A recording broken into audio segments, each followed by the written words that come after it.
हर हर महादेव। श्रावण मास महात्म्य अध्याय 16 प्रारंभ। शीतला सप्तमी व्रत। भगवान शिव बोले, हे सनत कुमार, अब मैं तुम्हें शीतला सप्तमी व्रत के बारे में बताता हूँ, जो शीघ्र फलदायी है। इसके लिए श्रावण मास के शुक्ल पक्ष की सप्तमी तिथि दीवार पर बावली बनाकर उसमें अशरीर रूपी संज्ञक दिव्य रूपधारी 7 जल देवों के चित्र बनाएं तथा 16 प्रकार के उपचारों से जल देवी की पूजा कर उसे दही, ककड़ी और भात नैवेद्य स्वरूप अर्पण करें।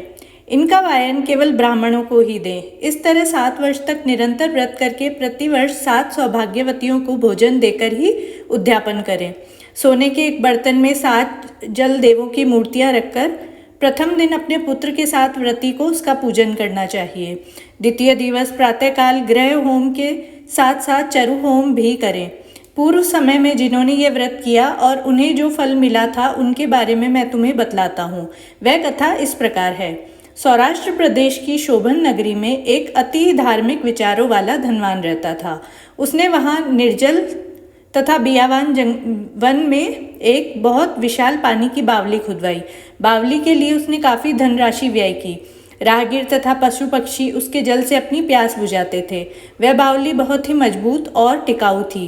वहाँ पर विश्राम करने के लिए उस धनी ने एक अत्यंत रमणीय बगीचा भी बनवाया, जहाँ पर राहगीर ठहरते थे। परंतु जब उस बावली का पानी सूख गया तो वह धनी अति दुखी हुआ और भगवान से बोला, हे प्रभु, मेरी मेहनत तथा धन व्यर्थ हो गया।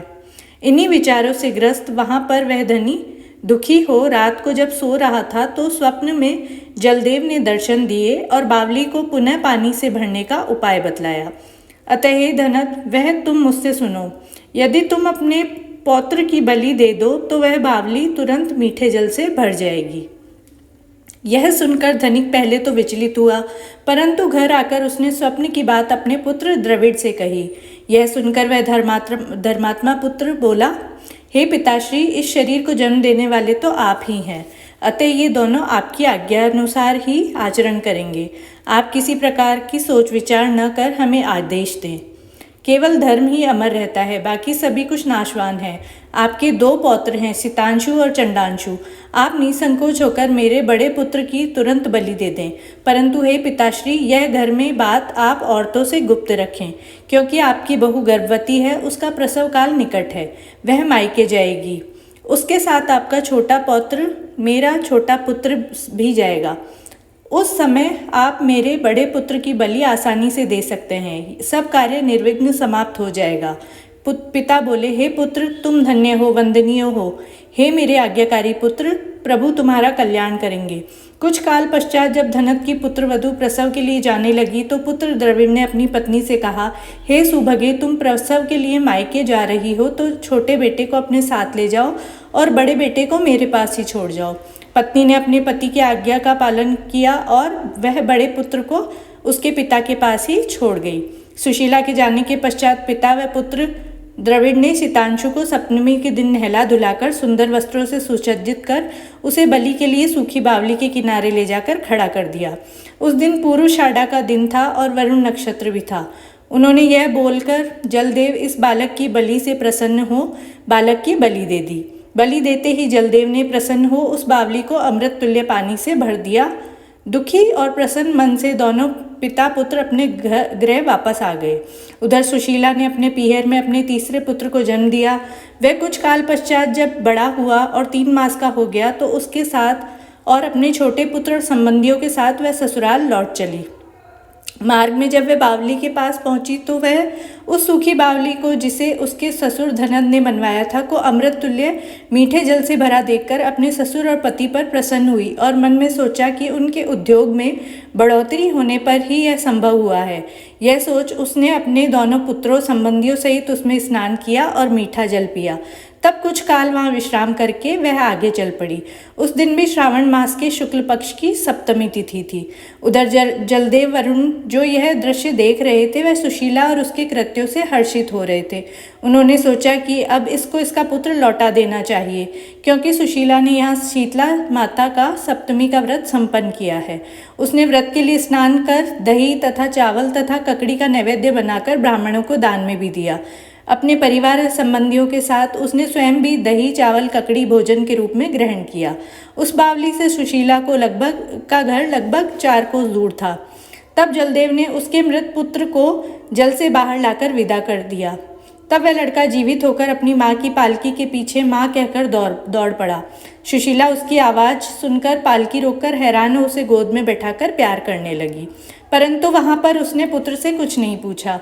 वह सोचने लगी, इसने कीमती वस्त्र पहन रखे हैं, अगर इसे डाकू पकड़ कर ले जाते तो वे इसे जीवित क्यों छोड़ते? यदि इस चोर को पकड़ कर ले जाते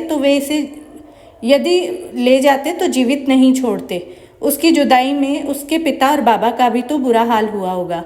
इस प्रकार सोच विचार करते हुए वह चलती रही और अपने घर पहुंच गई। सुशीला को घर पे देखकर उसके पिता और ससुर को भी चिंता हुई कि अब सुशीला को क्या उत्तर देंगे। परंतु जब उन दोनों ने सुशीला को अपने तीनों पुत्रों सहित गृह में प्रवेश करते हुए देखा तो उन्हें बड़ा आश्चर्य हुआ और उसके पति द्रविड़ ने अपनी भार्या सुशीला से कहा, हे सुभगे, हे पतिव्रते, हे पुण्यव्रत, हे भामिनी, तूने पिछले जन्म में कौन सा पुण्य कर्म किया था जो यह बड़ा पुत्र सितांशु जीवित तुम्हारे साथ है?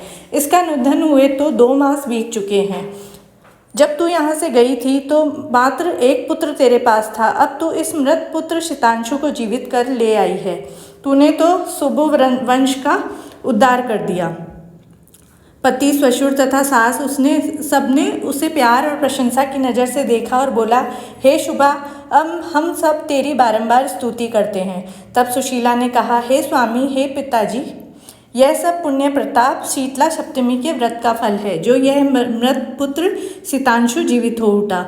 यह सब उस सुमार्ग का फल है जिसके अनुसार मैंने शीतला सप्तमी का व्रत किया।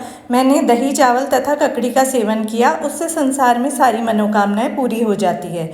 शिव बोले, हे वत्स, हे शीतला सप्तमी का व्रत करके उसके बाद दही चावल और ककड़ी का सेवन करने से प्राणी मात्र की समस्त अभिलाषाएं पूरी हो जाती है, समस्त पाप नष्ट हो जाते हैं तथा मरणोपरांत प्राणी शिवलोक मोक्ष प्राप्त करता है।